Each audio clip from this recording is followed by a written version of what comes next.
This is one of the external drives I took a look at previously. It's the one where the disc doesn't really go in very nicely and it gets a bit stuck getting it out. I've taken a look at this, trying to figure out how to get in it. Unfortunately, I've chewed the sides up a little bit trying to get in with a pry tool. I managed to get one side open at one point, but then it closed back up. So I'm going to have another go, see if I can get into it, because it's no good as it is. But this is a nightmare. I think this might have been designed by Apple. What I did find was the best thing to do to make a start was to push this bottom piece out. This is the bottom of the drive, this bit here, and basically push these apart, and that will give us a small opening up the side,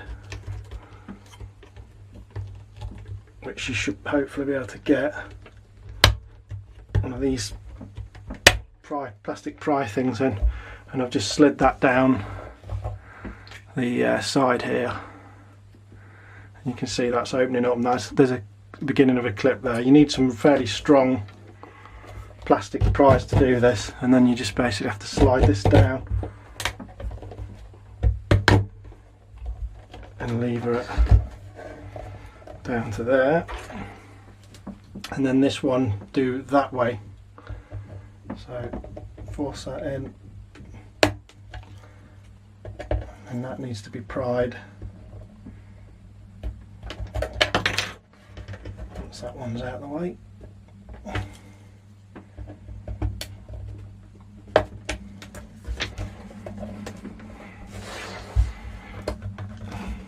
Very difficult to get into.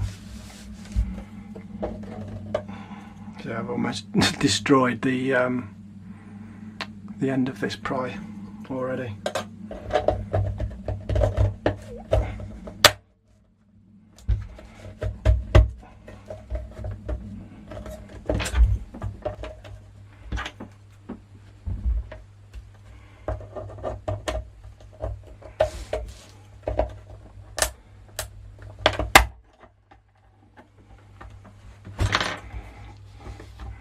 So that's one side open.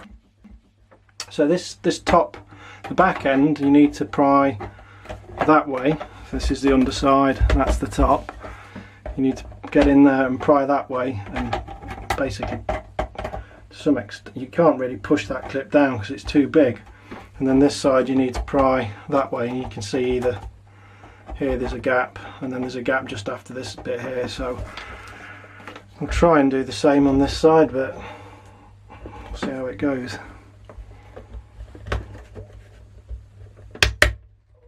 Yep, so that's gone in there where there's that small gap, and that's separating from the clip. And we'll see if I can do the same again here then. Just get in. This is just opening up a tiny little bit there, so difficult to see, and everything keeps moving around, which doesn't help. So I'll just try and get this in here, and then pry, in here, and then pry this one that way.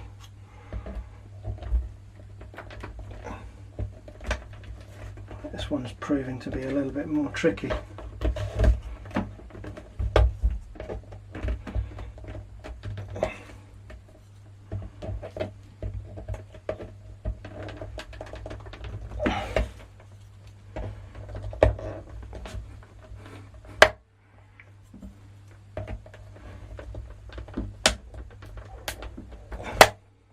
Got it.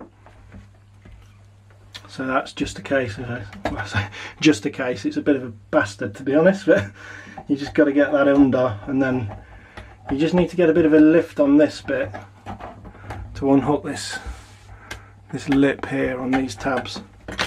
So this is a horrible case to get into. I mean, why they needed to make these tabs this long, I really don't know. Unfortunately, it's chewed the edge of the plastic up a little bit, but oh well. So we'll see if we can get the drive out.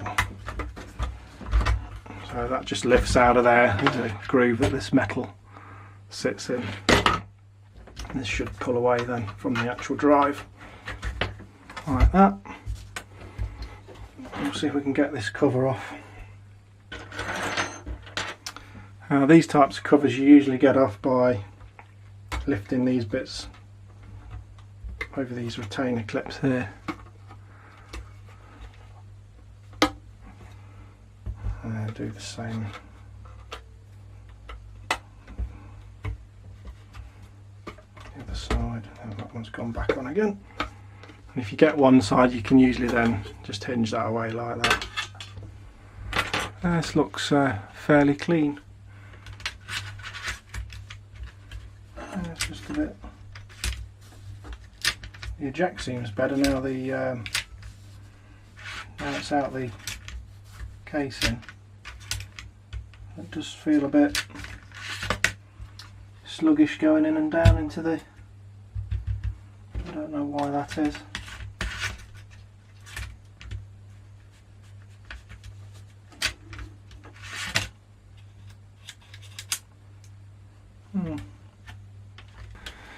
So I've stripped a few parts off of this. Bit of a struggle with this really.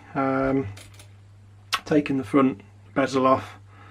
Again, unfortunately, some of the plastic's broken. I don't know if it's brittle or what.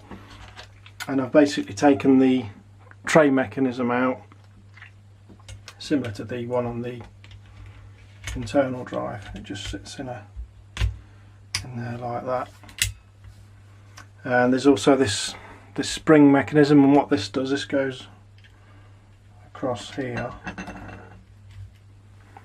If I can zoom that, and you basically push this that way to tension it. You'll see there's like a hump in that there, and then that provides tension to push this plate downwards towards the disc. So what I've done is take that off and straighten it out to get a bit more tension on it, and that seems to have helped it snapping in, but it's still a little bit sluggish.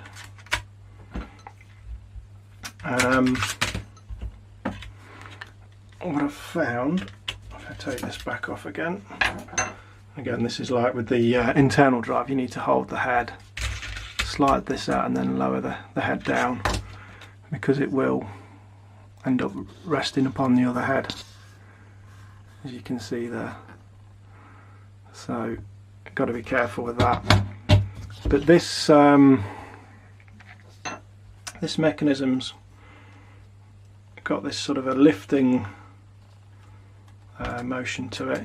Hopefully you can see that, and this does feel a bit sticky and stiff, and there's some grease on some of these parts I noticed, so I think maybe that's dried up and it's gone a bit gungified. So I think probably just moving this around has helped loosen it up a bit, but it's not. You can see there's some resistance in that, so I'm not quite sure what to do with this. So I'm just going to give this a little bit of a clean up while it's out, and slip a cotton bud down here. There's a rail which is where the disc runs, and there's quite a bit of fluff down at this end here. Now this little lifting mechanism here, let's take the cover plate off for the front. It doesn't appear to come apart. Still quite a bit of gunge down here. It doesn't come apart. It looks like it's all these little rivets all riveted together, so there's no way to get this apart to clean it up very easily. This is not an ideal thing to use. This is like a very light oil for models and things, so this might allow me to get just a tiny bit of oil in these joints and see if that will loosen them up.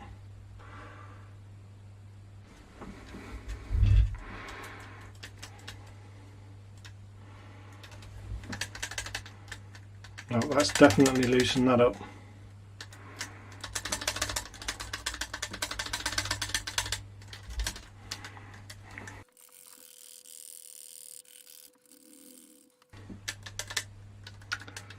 Okay, so just going to get something to mop up any excess. It's not something we want getting on the floppy disks. There's very little oil there anyway, it's only a tiniest of spots. So we'll try that. I'll mount this back in here and we'll see if that makes much of a difference.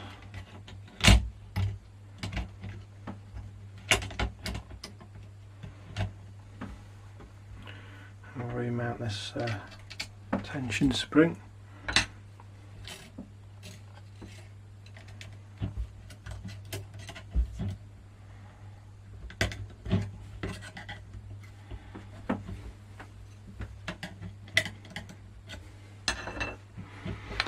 I'll see if that's made any difference. I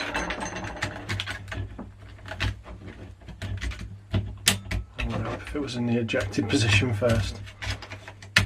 Oh, that's much better. So you can see the difference there, that just snaps shut, which is exactly how it should be.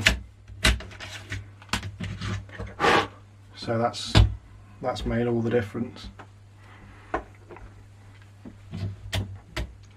So while we've got this in bits, obviously we'll clean the heads as well. So I'll take this back apart.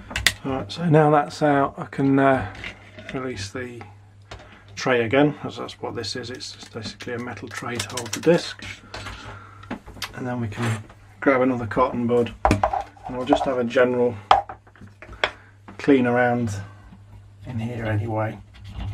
So there's a little bit of mop, but nowhere near as much as there was on the internal drive.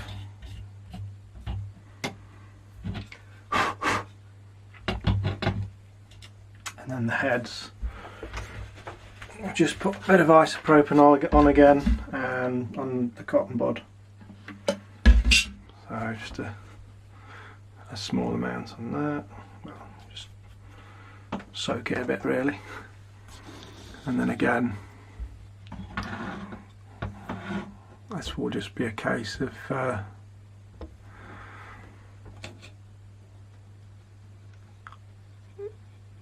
going over the head. And then the same here with the top one, which is again spring loaded, so you just need to be gentle with it so as not to snag it and damage the spring mount. And with the as with the internal drive, I'm just going to clean around these areas here, because there does sometimes seem to be a build up of fluff around the heads.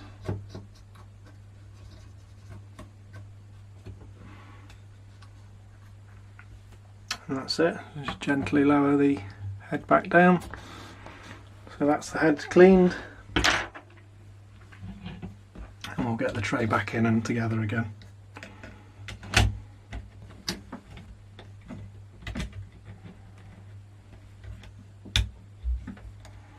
I've done that wrong.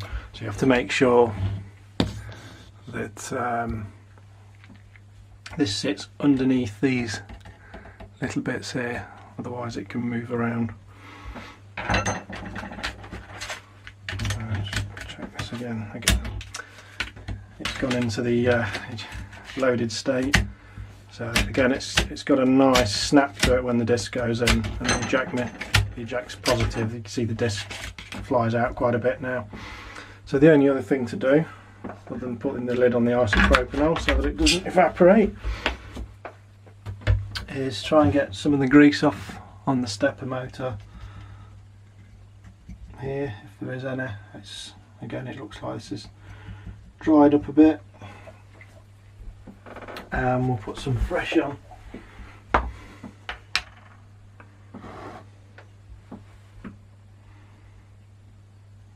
Just try and get a little bit on here.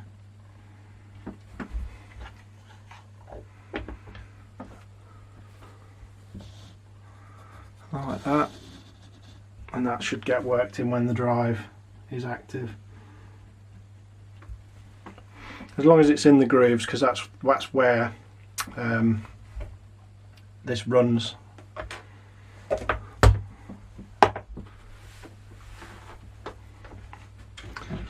So we'll get this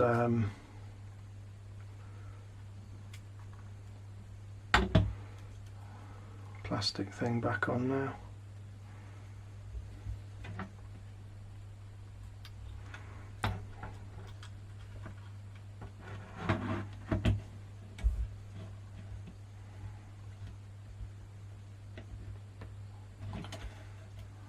So when the front's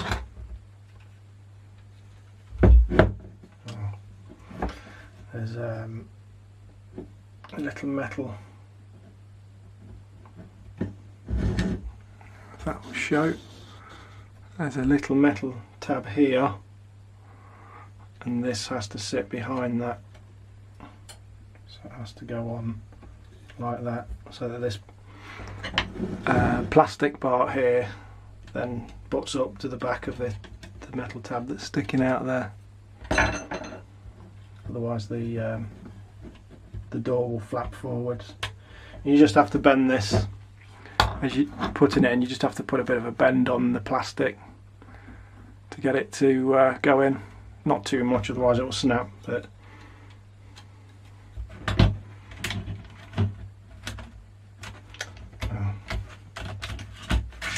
there we go again. So I think what I'll do now, wire this back up to its circuit board, get this set up on the Amiga, and then we'll give it a bit of a run up and down the disc. And that should work the grease into the worm drive on the stepper motor.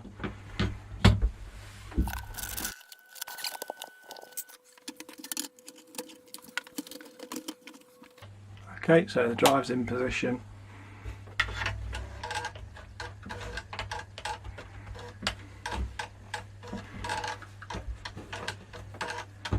And that's just working that grease into there nicely. So you don't want too much on there so that it's all going everywhere, but okay, so that's working fine. And that eject is much stronger, and the insertion of the disc is nice and positive now. Just going to have a go at cleaning this floppy drive casing, and there's some blue marks that I've got on this down the side from using the pry tool to get in it. So I'm just going to use one of these plastic sponges with a scourer, because it's a plastic scour. It shouldn't really cause a lot of damage to the plastic. You don't want something too harsh because it could damage it. So I'm just going to try and get that off, and hopefully the green from this won't transfer to it.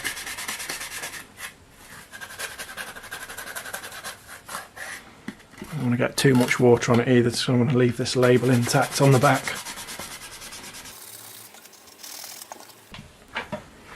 I'm just going to wipe all this off of here then. This is quite a coarse dishcloth, so it's quite good for this. You could use a scour on here a lot, but it would probably take the shine off the plastic, so you have to be careful what you use really. There's only a little bit of muck on it. The discoloration is just from the plastic changing colour because of the fire retardant that's in it. You can also see there's a foot missing on it, so I'll have to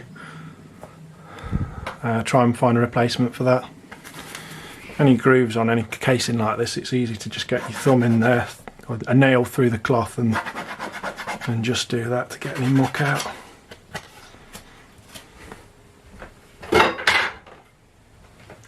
And this half, there's no labels or anything on it, so it's just as easy to just get it in the sink and get a bit of water on it. I'm trying to scrub off, there's some, I don't know if it shows on the camera, but there's some blue residue here from the pry tool. So as long as I can get it off this visible edge, I'm not too worried about it being visible on the inside of the clip.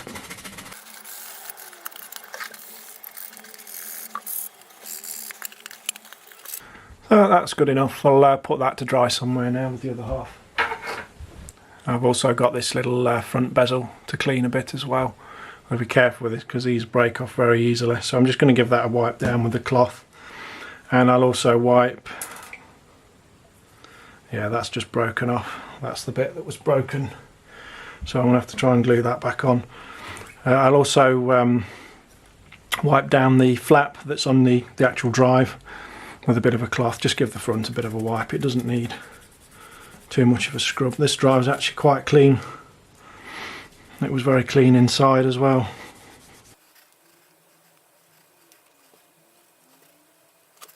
You have to be careful with this because this is actually just a little clear sticker that they put on here. So if you use really hot water, that could come off, or you can snag the corners with a cloth. So just have to try and be careful not to do that too much. This floppy drive's been apart for quite a while now, so I've come back to it today. I've had a go at trying to repair this damaged tab on the corner here. As you can see, there isn't a tab there at all now, there's nothing. I tried a couple of different glues, wasn't very successful. I also had a bit of a go at this using acetone to bond ABS together, because I think this is ABS. It's certainly got that gritty texture to it, the plastic, when you scrape it, but it's really just not worked out at all. In fact, shows you've got to be careful. I spilt some on here and you can see it's discoloured the plastic a little bit, unfortunately. So not really a good idea to experiment with something new on this. So I've given up trying to really get this sorted out properly now, and what I've done instead is I've just put a small bead of super glue along this metal edge and then bonded that to there. Now obviously that's not ideal, but this can be released still. A bit of pressure on there will break that bond and the plate can be removed again. And as this is all cleaned up and functioning again now, then I'm not too concerned. This side's fine, that's what it should look like. And again, I put just one spot of glue on this side just to stabilise that from moving. So it's not ideal, but it's better than just leaving it. Another problem I noticed with this drive is that when the disc was slid into the tray, the head was just catching the metal shutter on the disc, and it was just knocking the head slightly up. It was just knocking that was just raising, obviously not that much, but that's what was happening. And that's because the tray isn't, well, where this metal part of the tray is here, the head runs on that, and there's an arm that lifts the head up. So when the tray's up, the head's up. So what I've done is to adjust that, basically, is just bend the tray very slightly. So I put a screwdriver under here against the casing, as you can see there, and just basically bent that upwards a bit, put a bit of tension on, and then that's just bent this metal bar up enough so that when the disc slides in now, it doesn't catch. Obviously with doing that, I've then had to check that there's still enough of a gap between that metal rail there and the little plastic nub on the end of the head arm, that's not then too high, because that would mean the disc would be lifted off the disc surface when the disc was in. So you've just got to be careful to not overdo it, but that's definitely made a difference. It doesn't catch as it's going in anymore, because the danger there, if this is catching the head, obviously other than it putting unnecessary wear on the head, if it's catching too much, it can rip that head off of here, because this one is on a fairly delicate spring mount. So it's just a case of getting this all together now. I'm just going to put this top cover back on. Just basically hook over on one side, and then the other side will just clip back into place. And the back, we've got this controller board, so I'll just connect that up to there like that.